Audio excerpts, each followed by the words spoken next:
The first thing you must understand about hidden dislike is that it rarely announces itself directly. Most people will not walk into a room and tell you, "I secretly resent you." Human beings are more complicated than that. They often protect their image. They smile when they are uncomfortable. They offer polite words while their behavior quietly communicates something completely different. This is why observation becomes more valuable than simply listening to what people say. Watch what changes when you enter the room. Not one isolated moment, not one strange look, not one quiet conversation. Look for patterns. Someone may normally speak freely around others, but become unusually restrained when you arrive. Someone may suddenly change their tone, stop participating, or become excessively formal. Another person may appear friendly when attention is on them, but become distant whenever you receive it. These signals do not automatically mean hatred. That distinction is crucial. A person can be tired, distracted, anxious, preoccupied with a private problem. One uncomfortable interaction proves almost nothing, but when the same behavior appears repeatedly across different situations, you should begin paying attention. The mistake most people make is reacting before observing. They see a cold expression and immediately think they hate me. Then they become defensive. They change their behavior. They confront the person. They ask others for reassurance. And suddenly a situation that may have meant nothing becomes a conflict. Do not give your emotions authority before you have evidence. Instead, become quiet enough to notice. How do they behave when you speak? Do they listen or constantly interrupt? Do they become uncomfortable when others praise you? Do they suddenly change the subject when you receive recognition? Do they treat you differently when certain people are present? Do they seem warmer when they need something from you? Do they become colder when you succeed? These questions are more useful than trying to read one facial expression. Human behavior becomes clearer through comparison. Compare how someone treats you with how they treat other people. If they are quiet with everyone, their quietness may have nothing to do with you. If they are consistently warm with others but consistently dismissive toward you, that difference deserves attention. You are looking for contrast. Contrast reveals patterns, and patterns reveal intentions more reliably than isolated moments. There is another subtle sign: forced enthusiasm. Some people do not openly attack you because they want to maintain the appearance of friendship. Instead, their support feels strangely empty. They congratulate you, but their voice lacks warmth. They smile, but their eyes seem disconnected. They say, "I'm happy for you," while immediately searching for something negative. Again, do not assume too quickly. Observe whether this becomes a repeated pattern. One awkward reaction is human. Repeated discomfort around your success tells a different story. You should also watch how people behave when they believe you have lost status. This can reveal character quickly. Someone who respects you only when you are useful, successful, or socially powerful may not actually respect you. Their respect may be conditional. When your position changes, their behavior changes. That is information, and you do not need to confront them about it. This is one of the most important principles of emotional control. Observation does not require immediate action. You can notice something without reacting to it. You can recognize a pattern without announcing that you recognized it. You can quietly adjust your level of trust. That gives you an enormous advantage. When people know that every slight will produce an emotional reaction, they can influence you easily. But when you remain calm, you deny them that control. Suppose someone makes a subtle comment designed to embarrass you in front of others. You could immediately defend yourself. You could attack them back. You could spend the entire day thinking about it. Or you could simply register what happened. Ask yourself, was it an isolated joke or part of a repeated pattern? What did they gain from saying it? How do they behave afterward? Do they repeatedly try to make you look smaller? If the pattern continues, you have learned something valuable. You do not need revenge. You need awareness.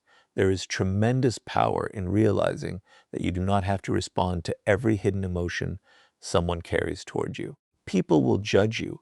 Some will misunderstand you. Some may become uncomfortable with your confidence. Some may compare themselves to you. Some may secretly resent your progress. That is part of life. Your responsibility is not to make everyone comfortable with your existence. Your responsibility is to understand the environment well enough to protect your peace. So when you enter a room, do not immediately ask, "Who likes me?" Ask a better question. What changes when I arrive? Observe Kapirwe, look for consistency, and only after the pattern becomes clear should you decide how much access that person deserves. Because the person who learns to observe before reacting becomes much harder to manipulate, and sometimes the clearest warning is not what someone says about you, but how their behavior changes when you walk into the room. There is another pattern you must learn to recognize, and it is often more difficult to detect because it can disguise itself as friendship. Some people will appear supportive while quietly turning every interaction into a competition. They may smile when you speak about your goals, congratulate you when you achieve something, and tell you that they are happy for you. But underneath the words, something changes whenever your progress becomes visible. The key is not to become suspicious of every person who disagrees with you. The key is to observe what happens when you begin moving forward. A healthy person can admire your success without feeling personally threatened by it. They may have their own ambitions, but your progress does not diminish their sense of worth. They can celebrate your achievement and still remain secure in themselves. A secretly resentful person may behave differently. Your success becomes something they must measure themselves against. You get an opportunity, and they immediately explain why it is not as impressive as you think. You accomplish something difficult, and they remind you of someone who has done more. You receive praise, and they respond with a joke that quietly reduces the value of what you achieved. You share good news, and somehow the conversation turns into a comparison. These moments can be subtle. Sometimes the words even sound positive. "That's great, but you did well. Although, good for you. I could have done that too." The sentence may appear harmless, but repeated often enough, it reveals a pattern. The person is not simply responding to your success. They are trying to reposition themselves above it. This is where observation becomes important. Do not judge people by one awkward comment. Watch what happens consistently. When you improve, do they encourage you? When you succeed, do they celebrate? When you struggle, do they help? When you receive recognition, can they allow the moment to belong to you without turning it into a competition? These questions reveal much more than a single conversation. Competition itself is not always unhealthy. A good friend can challenge you. A colleague can compete with you professionally. Two ambitious people can push each other to become better. The difference is whether the competition creates growth or resentment. Healthy competition says, "Your success inspires me to improve." Hidden resentment says, "Your success makes me uncomfortable, so I need to reduce it."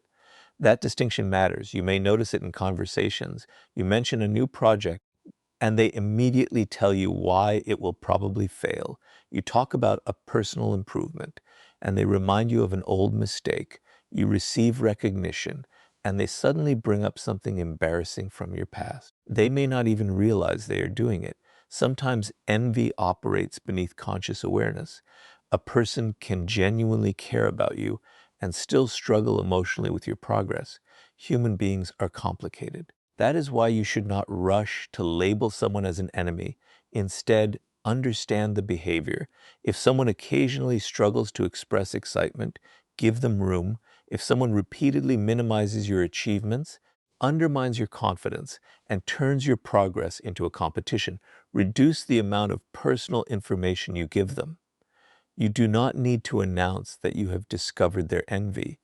You simply become more selective. This is where many people lose power. They tell everyone their plans, they reveal every opportunity, they announce every goal before the work is complete. Then they become surrounded by opinions, comparisons, criticism, and unnecessary expectations. Not everyone needs access to your unfinished ambitions. Some goals are stronger when protected by silence. Work quietly, let results speak. When you are building something important, you do not need constant applause. The people who genuinely support you will eventually see the outcome, and the people who were secretly hoping you would fail will have less opportunity to interfere.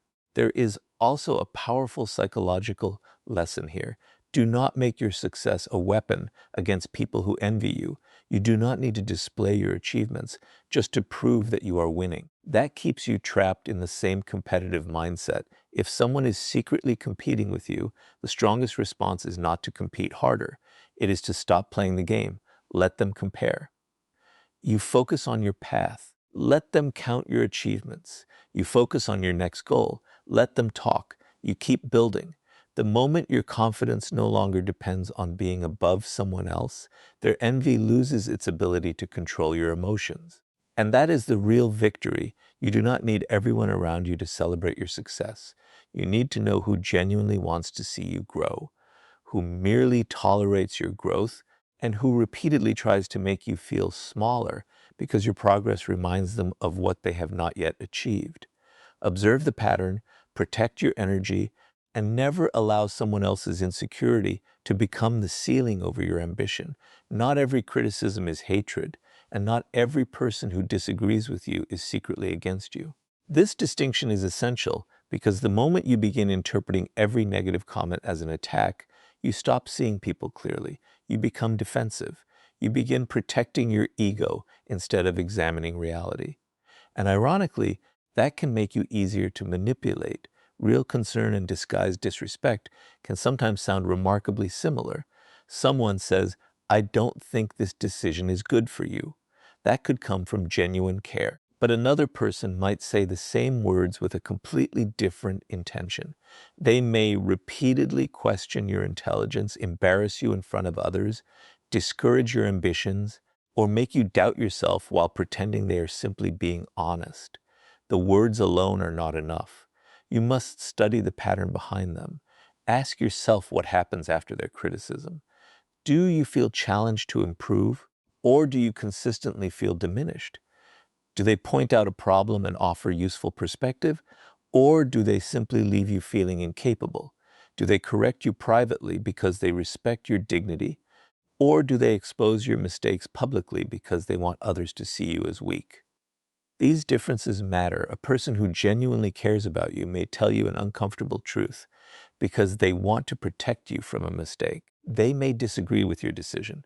They may even frustrate you. But their goal is not to make you smaller. Their goal is to help you see something you may have missed. That is valuable. You should not reject honest criticism simply because it feels uncomfortable. In fact, one of the strongest forms of self-respect is the ability to hear something painful without immediately becoming defensive. If someone says you are making a mistake, examine it.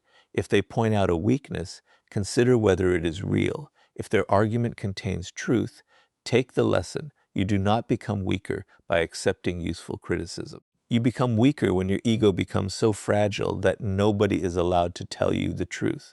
But there is another side. Some people use honesty as a disguise for cruelty. They repeatedly criticize your appearance. They mock your ambitions. They bring up your failures in front of others. They disguise insults as jokes. They call you sensitive when you object. They tell you they are just being honest whenever they say something designed to hurt you. That is not necessarily honesty. Sometimes it is simply disrespect wearing the costume of honesty. Watch the pattern. A genuine critic wants the truth to become useful. A disrespectful person may want the truth to become painful. One helps you become stronger. The other seems strangely satisfied when you become smaller.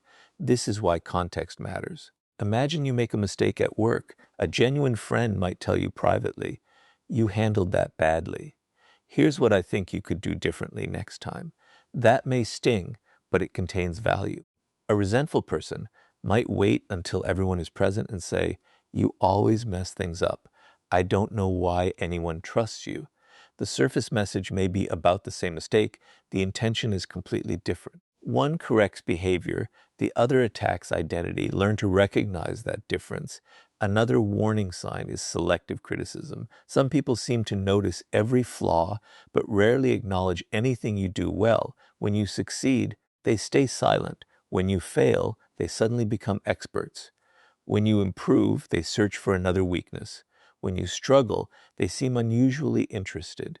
This imbalance tells you something: nobody is perfectly positive. But a relationship built almost entirely around criticism gradually changes how you see yourself.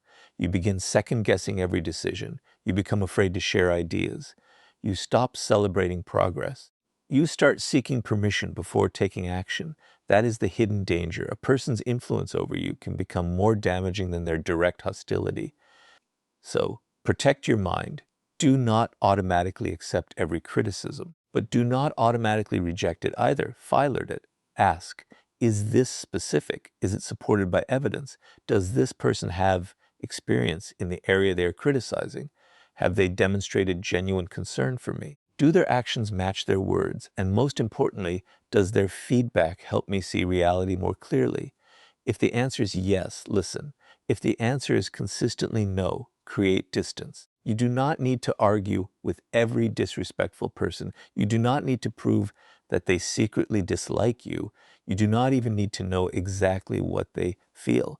Their behavior is enough information. Your goal is not to expose hidden enemies.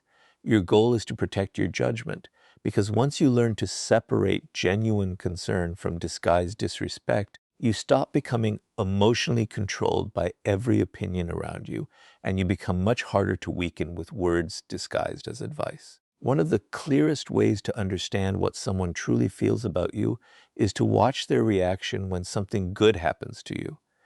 People can control their words. They can smile, they can congratulate you, they can tell you that they are happy for you. But genuine emotion often appears in the moments when your success changes the position of the people around you. Success has a way of revealing relationships. When you are struggling, many people will appear supportive because your struggle does not challenge them. But when you begin improving, receiving recognition, becoming more confident, or moving toward a goal they once thought was beyond you, something different can happen. Watch carefully. Do they become genuinely happy for you? Do they ask questions because they are interested? Do they encourage you to keep going? Or does their energy suddenly become colder? Do they minimize what you accomplished? Do they immediately point out what could go wrong? Do they change the subject when others praise you? Do they turn your achievement into a comparison with themselves? These reactions can reveal more than 100 friendly conversations, but again, do not become paranoid. A single strange reaction does not prove hatred. Someone may be dealing with their own insecurity. They may have received bad news. They may simply be having a difficult day. You are looking for repetition. Bot toss. If every time something good happens to you, the same person finds a way to reduce its importance, that pattern deserves attention. Imagine telling someone you finally achieved a goal you worked toward for months. A genuine friend might say, "That's incredible. I know how hard you worked." A resentful person might respond, "It's not that big of a deal. Anyone could do it." Perhaps they then mention someone who accomplished something much greater, or they remind you of a previous failure, or they suddenly begin talking about their own achievements. The conversation becomes a competition. That is information. The interesting thing about hidden resentment is that it does not always look like anger. Sometimes it looks like indifference. Sometimes it looks like sarcasm. Sometimes it looks like excessive joking. Sometimes it looks like a compliment with a hidden insult inside. "Wow, you actually did it. You're looking good today." "Finally, I didn't think you would last this long." The words may appear playful, but if the same person repeatedly uses your achievements as opportunities to reduce you, eventually the pattern becomes difficult to ignore. Pay attention to timing. People often reveal themselves most clearly when your status changes. When you receive praise, when you gain confidence, when you meet someone new, when your career improves, when you become financially independent, when you start setting boundaries, when you stop asking for their approval, these moments can expose hidden emotional dynamics. Why? Because your growth changes the balance of the relationship. Someone who was comfortable when you were insecure may become uncomfortable when you become confident.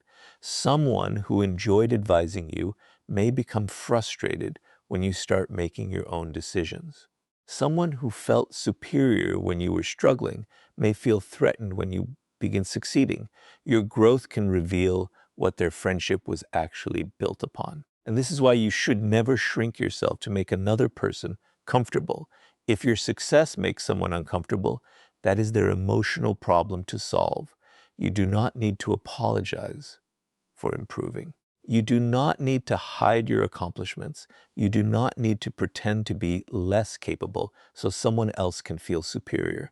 But there is an important distinction between confidence and arrogance. Do not use your success to humiliate people. Do not constantly display what you have simply to provoke envy. Do not turn every achievement into a public announcement. Yet confidence is stronger. Let your results speak. Let your consistency speak. Let your character speak. When you stop needing other people to recognize your success, their reactions lose much of their power over you. You can celebrate privately. You can appreciate the people who genuinely support you, and you can quietly notice the people who repeatedly become uncomfortable whenever you rise. There is also something revealing about how people behave when you fail after succeeding. A genuine friend does not suddenly become satisfied because you made a mistake. They may tell you the truth, they may help you correct it, but they do not seem energized by your downfall. A resentful person may suddenly become very interested in your failure. They may remind you that they predicted it. They may exaggerate the mistake. They may subtly enjoy seeing you return to a position where they feel more comfortable. That is one of the clearest patterns to observe, not because one reaction proves someone hates you, but because repeated pleasure in your failure combined with discomfort toward your success tells a story. And once you understand that story, you do not need to confront them. You simply adjust your expectations. You share less. You trust more carefully. You stop looking to them for validation. You continue moving forward because your purpose is not to make everyone around you comfortable with your success. Your purpose is to recognize who celebrates your growth, who merely tolerates it, and who quietly hopes you will return to the version of yourself they could control. When you learn to watch people's reactions to your success, you stop listening only to their congratulations and start understanding the emotion behind them. There is a point where awareness becomes more powerful than confrontation. Once you begin noticing that someone repeatedly undermines you, competes with you, disguises insults as jokes, or becomes uncomfortable with your success, your first instinct may be to expose them. You want to ask them directly, "Why do you treat me like this?" You want an explanation. You want them to admit what they are doing, but sometimes the strongest response is to say nothing at all. You do not need to confront every person whose intentions make you uncomfortable. You need to control their access to you. This is a completely different form of power. Many people believe boundaries must be announced dramatically. They imagine telling someone, "I know what you're doing, and you're not going to get away with it." But real boundaries do not always require speeches. Sometimes a boundary is simply deciding what information you no longer share, what conversations you no longer participate in, and how much time you are willing to give someone. Distance can communicate more clearly than an argument. Imagine someone constantly asking about your plans, your relationships, your finances, or your next opportunity. Perhaps they appear curious, but later you notice that the information somehow becomes gossip, criticism, or ammunition. You do not have to accuse them. You can simply become more private. They ask what you are planning. You give a general answer. They ask for details. You change the subject. They want access to your personal decisions. You politely keep those decisions to yourself. Nothing dramatic happens, but your boundary is established. This is strategic because information is influence. The more someone knows about your fears, weaknesses, unfinished plans, emotional triggers, and personal conflicts, the more opportunities they have to affect you. That does not mean you should trust nobody. It means trust should be earned gradually. Not everyone deserves the same level of access. Some people belong in your inner circle. Others belong at a respectful distance. And some people should receive nothing more than basic courtesy. This is not cruelty. It is discernment. You can be polite without being emotionally available. You can forgive someone without returning them to the position they previously occupied in your life. You can stop arguing without agreeing with them.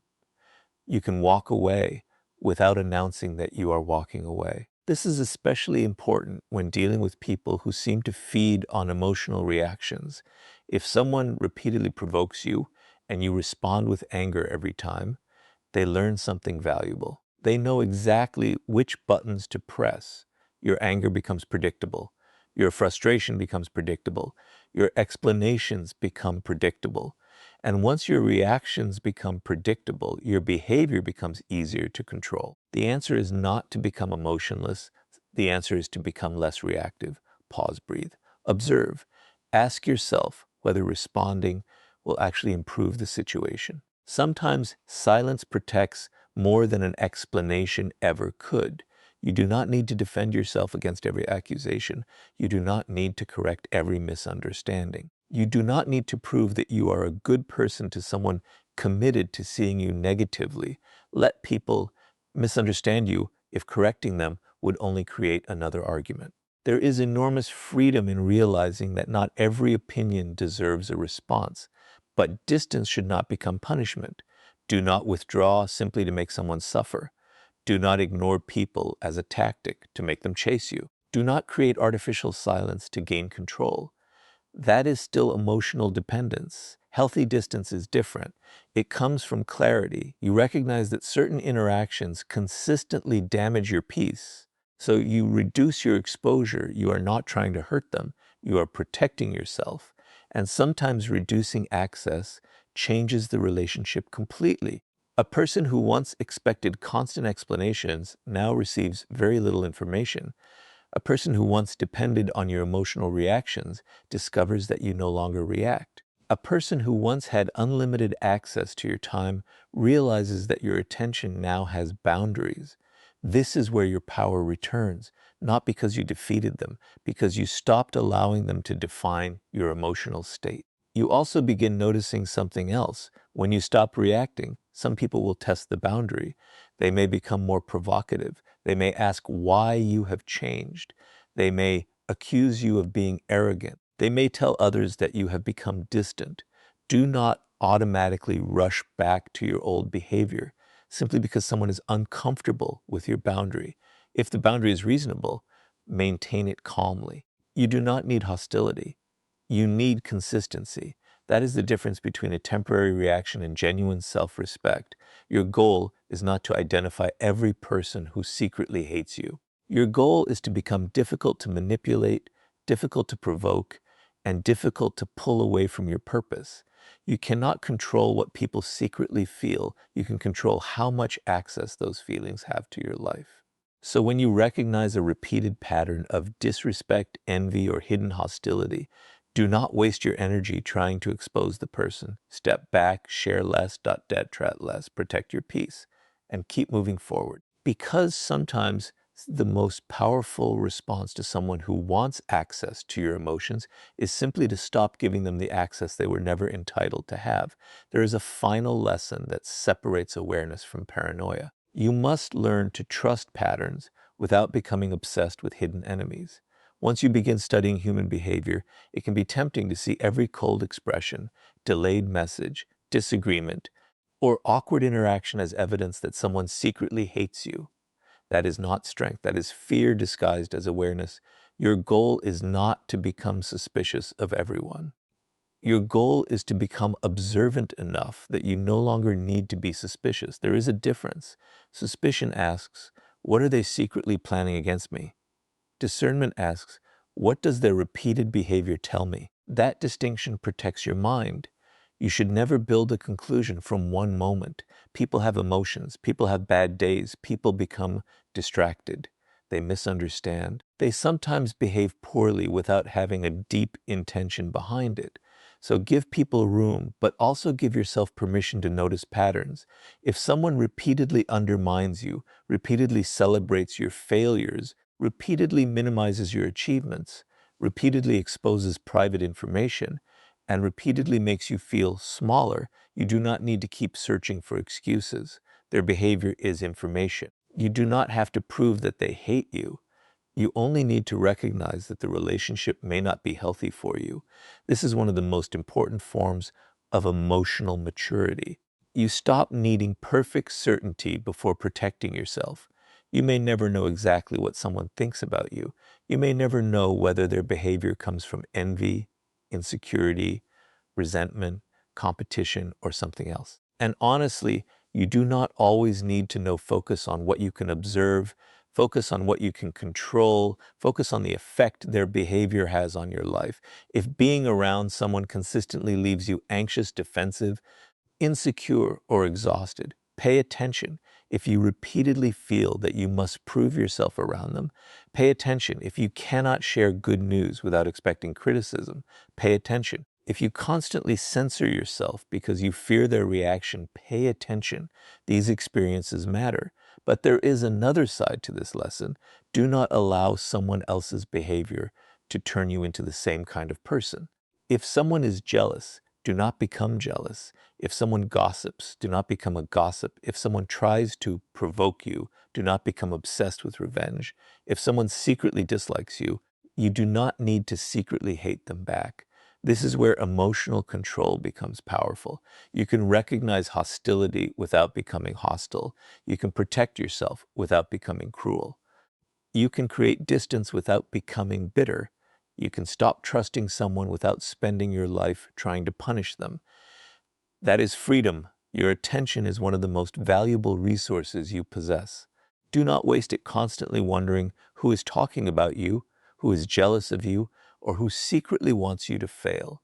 Build your life instead. Improve your skills, strengthen your character, protect your health. Develop meaningful relationships. Work toward your goals. Become so focused on your own direction that other people's hidden opinions lose their ability to dominate your mind. There is also a deeper truth about people who secretly dislike you. Sometimes their behavior has nothing to do with you. You may represent something they are struggling with inside themselves. Your confidence may remind them of their insecurity. Your discipline may remind them of their lack of direction. Your success may remind them of goals they abandoned. Their reaction may be about their internal conflict rather than your behavior. Understanding this can prevent unnecessary anger. You do not have to take every reaction personally. Sometimes people are fighting battles you cannot see. So maintain compassion, but do not confuse compassion with unlimited access. You can understand why someone behaves badly and still decide that you do not want them close to you. Both things can be true. The ultimate goal is not to become someone who knows exactly who secretly hates them. The goal is to become someone who does not need universal approval.